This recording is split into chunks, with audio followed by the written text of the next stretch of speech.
Right out of the gate, this hearing is already off the rails. The judge isn't easing into credibility, she's questioning it head on.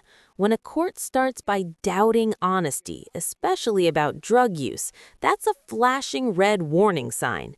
Judges weigh credibility heavily, and once trust is gone, everything else collapses fast. So here's the question for you watching. When a defendant lies early, can they recover later, or is the outcome already written? By indictment, you're charged. This is the last fork in the road before consequences become locked in. Waiving the reading of the indictment means the defense is saying, "We know the charges, let's move on." It speeds things up, but it also means there's no walking this back later. And notice how quickly we move to the plea: guilty, not guilty, or no contest. That choice determines everything: sentencing range, appeal rights, and leverage. Translation for non-lawyers: this is the last fork in the road before consequences 9 years become old locked and needs in. another break, one break. And she's going to go to the TDC for 6 years. So that's what she's going to learn. All right, the court is going to sentence you to 2 years in the state jail facility, give you credit for any time served. There's a $1,200 fine, time and money will run concurrent. This will run concurrent with 2022 CR 2906, and there's to be no contact with Fox Rent-A-Car. Do you understand? Yes, ma'am. All right, did you review the document entitled Trial Court Certification of Defendant's Rights to Appeal with your attorney? Yes. Did you understand it and sign it? Yes, ma'am. Because this is a plea bargain agreement, because I followed your plea bargain agreement, and because you waive your right to appeal, you do not have the court's permission to appeal. Next, we're proceeding in 2023 CR 2906.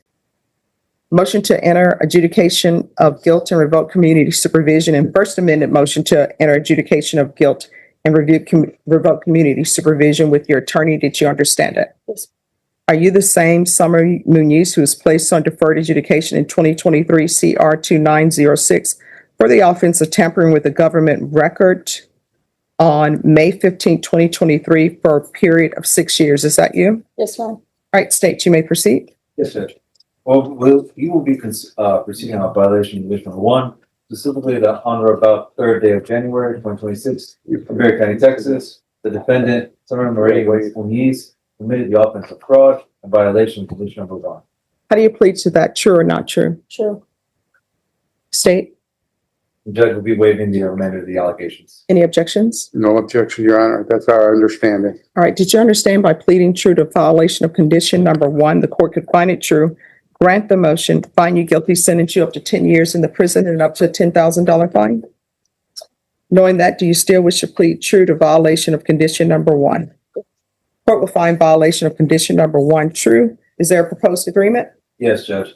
Following the defendant's repeated violations of the rules of safety and being kicked out of felony drug court, we don't believe she's recommended for probation. The agreed amount is 6 years to do in. This is the moment where the floor drops out.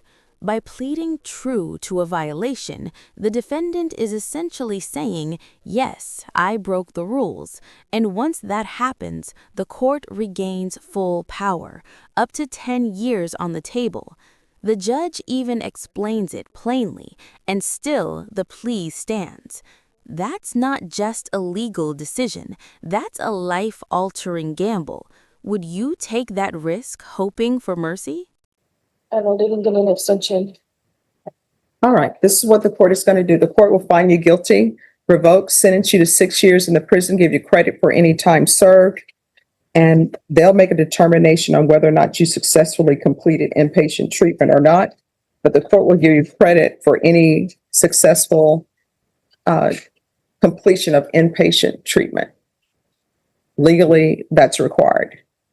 The court will recommend the therapeutic community. Is there anything else with regards to sentencing? Not from the state, Judge. Nothing, Your Honor. All right, did you review the document entitled Trial Court Certification of Defendant's Rights to Appeal with your attorney? Did you understand it and sign it? Yes, ma'am. All right, because you waive your right to appeal, you do not have the court's permission to appeal. Because this is a felony conviction, you're not allowed to own or possess any weapons or ammunition. If you have a question over what that is, you'll need to speak to an attorney. Do you understand? Yes, ma'am. All right, we can go off the record. Here's the thing, if you don't change the way things are going for you, only two things going to end up happening. Either you're going to end up spending the rest of your life in prison, or the last time you use may be the last time you use. How are you? How old are you? All right, so you have a lot of your life in front of you. But, I have a friend who went through what you're going through. They're doing great now, but now guess what? They have to take extra care of their body because they said they just put their body through the ringer by doing all of these things, because there's a lot of health issues that comes with that. And so you're going to have to get it together. When you're released from prison, if you can't find a place to help you on your road to sobriety, come back here. If I'm still here, I'll help you, okay? All right, good luck to you. Thank you, Judge. You're welcome. As long as we're still off the record. Mhm. If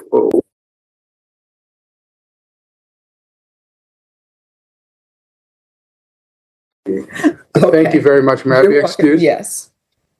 Excuse me? Judge, I'm just gonna swear in on the screen and I'll Good do the luck. paperwork. Oh, just 1 second. You have this, just Wait a 1 minute, second ma'am. with her. Ma'am.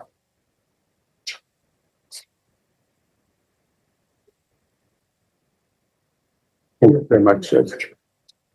I know people who really should have food stamps that don't get approved. So you don't have your child with you. You're using meth. You're probably selling your food stamps for meth. And this is a tampering with a government record. So I don't even know if you obtain your food stamps legitimately. So what did you tell them in order to get food stamps? Because you don't qualify. I think she's probably going to end up with another criminal case. Because I don't know a government giving out food stamps to people who won't work. There's nothing wrong with you.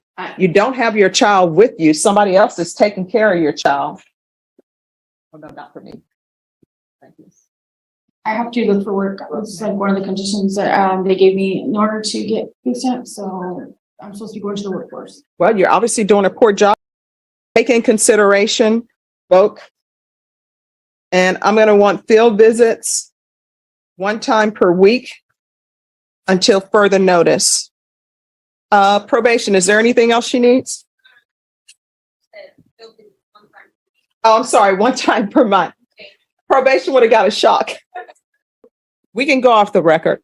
So that tattoo you have about only the strong will survive, that's the mode that your child is being in. And your child should not be in that. Her parents should not be using drugs. Her parents should get her life together, and somebody else should not be raising your child. And if you got those food stamps illegally, you better turn them in, because your counsel can tell you what the government does. They wait till your food stamps, when you take those monies from the government and you shouldn't have it, they wait till it becomes a felony. Then they turn it in. Do you understand? That's not. All right. Thank you.